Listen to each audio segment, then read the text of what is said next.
Hey there. The other day, I was sitting with a friend of mine. I'd actually gone to visit her to condole her on the death of her best friend. And amidst other discussions that we were having, she related a statement that her friend had made. And she said, I wish I had followed my passions in life. And I returned home that night, heavy heart, wondering how many of us have regrets whilst we are still alive. We all do things in life that we regret, and things we regret we didn't do. And more often than not, when we realize it, it's too late in life. So when you reach your end, what would you say about the life that you have lived? Would you say, I wish I had worked less, I had spent more time with the family, relaxed and traveled more? Or let's say you say, I wish I had spent more quality time with my children. Or would you say, I wish I had been more patient, more loving, and more tolerant in my relationship? Or just that, I wish I had said no to smoking and drinking and drugs when all along I knew that they would eventually land me in trouble. Dr. Wayne Dyer once said a very beautiful statement. He said, don't die with your music still inside you. Listen to your intuitive inner voice and what passion stirs your soul. Listen to that voice and don't get to the end of your life and say, what if my whole life has gone wrong? Powerful words and very meaningful too.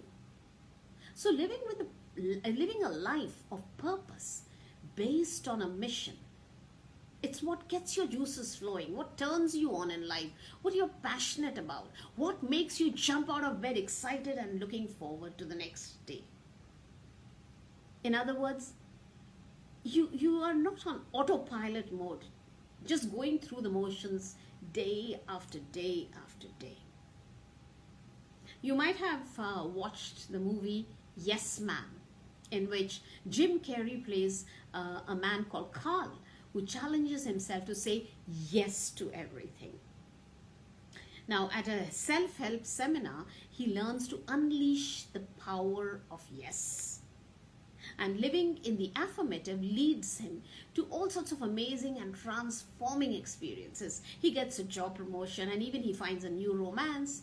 And when he says yes to everything, he opens himself up to a favorable circumstances and new opportunities, and he becomes a much happier person. Now, of course, the film was a comedy, but at the end of the day, it had a very powerful message. So saying yes to risks, to challenges, to opportunities, looking at them in the eyes, so to say, as against staying away due to fear and assumptions. And by the way, fear and assumptions are the two biggest killers in a relationship. And speaking about relationships in particular, if you don't feel like you're on the right path, it's time to think about what really matters to you. What are your deepest values? What do you care about? What are you passionate about? Relationships are work, hard work.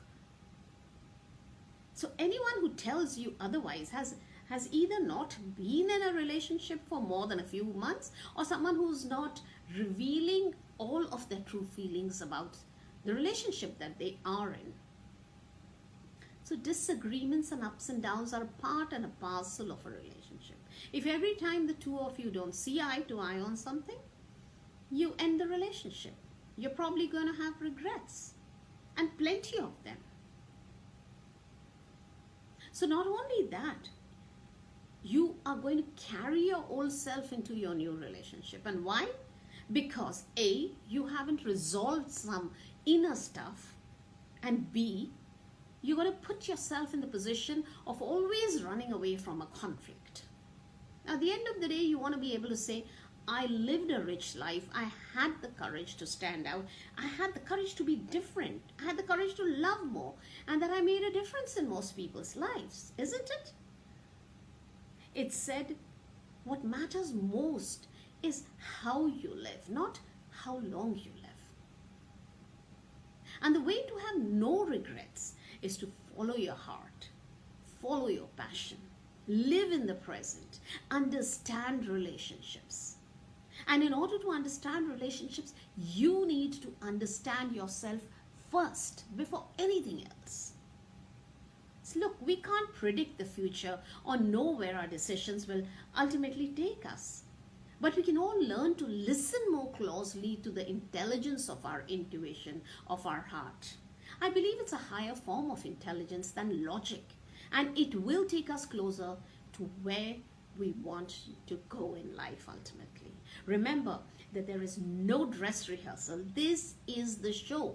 So either get on the stage or then take a seat in the audience. Our time on this planet is short.